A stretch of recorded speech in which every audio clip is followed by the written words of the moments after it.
Chapter 6, Section 2, Question 43 and 44. We decided to break out Question 43 and 44 on the Fafsa form as their own chapter because they're relatively complex and do require some detail. Field 43. In Question 43, the Fafsa is looking for financial information about your taxable earnings. Part A of Question 43 is pretty straightforward. Simply take the value from your 2010 tax form, line 49 if you filed Form 1040, or line 31 if you filed Form 1040A. For more information about what an education credit is, check out fafsaloanhelp.com. Part B is about child support.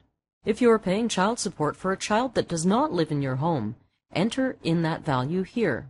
If you are supposed to be paying child support but are currently not, put in the amount you are supposed to be paying.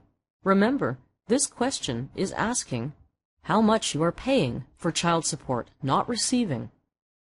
Part C. This question is asking how much you earned from need-based employment programs.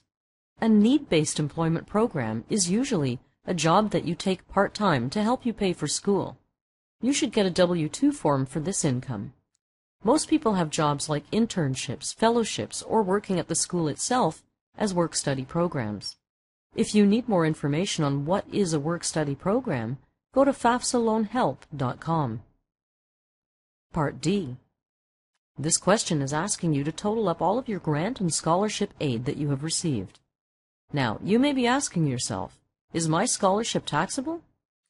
The answer depends on if the scholarship is purely for tuition, or if it can be used as a stipend.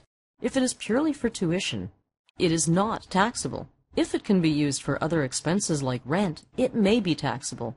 To truly verify if your scholarship aid is taxable, please check the IRS website. There's a link to the education section on our site, fafsaloanhelp.com. Part E. This section is asking how much you may have earned in combat pay. This only applies to military members. If you are not in the military, put a 0 in the field. This pay amount will be on your W-2 in box 12 or 14. If you did not receive a W-2 from your military branch, contact your troop leader immediately. Part F. This question is asking how much you may have earned during a semester where you were working and earning credits through a monitored program. If your school does not have a specific co-op program, put a 0 in the field. Question 44. This series of questions will focus on your untaxed income.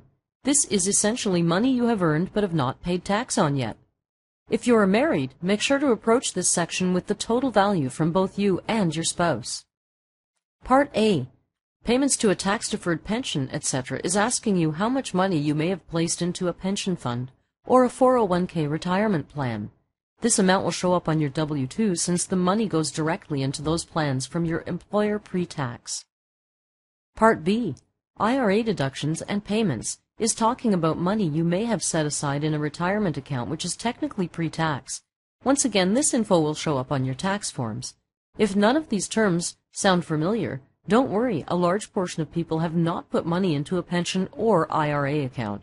But if you're looking to start saving for the future, check out fafsaloanhelp.com for a list of recommended retirement planners and accounts.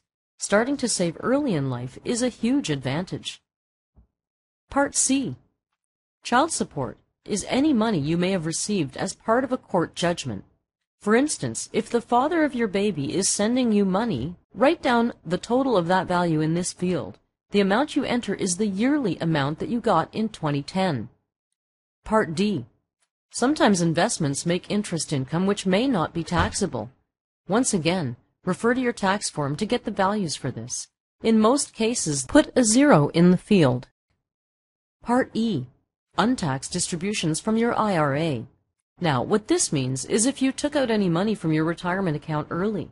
Usually this will be blank since most people won't take money from an IRA until they are retired. If you did take something out, it will show up on your 2010 tax forms. Part F. This is essentially the same as question E, but related to your pension. Once again, most people will enter 0 here. Part G. This question is looking for a total of the money that you received as a military or clergy member for housing, food, or other allowances. If you are not a clergy member or not part of the military, put a 0 in the field. Part H. In question 44H, if you are a veteran of the U.S. military, you will need to total up any money you received for payments, like a disability payment or VA educational work-study allowance. If you are not a veteran, put a 0 in the field. Part I. Now this field is a bit of a doozy. It is a catch-all for other types of untaxed income. Usually this amount comes from payments like workers' comp, disability payments. In this question on the form there's a list of things not to include. Pay special attention to that list. Once again, in most cases, just enter 0. If you have received unemployment benefits, these may be considered untaxed income if they were not included in your adjusted gross income. Part J. Another catch-all question. This is asking if anyone paid your bills for you or gave you significant money gifts during the year. Try to be as accurate as possible in this question. If you didn't have any other assistance, just enter 0. Well, congratulations, we're at the end of step 2 of the Fafsa. Now is a good time to go back and check your information. If you have any questions, go to fafsaloanhelp.com.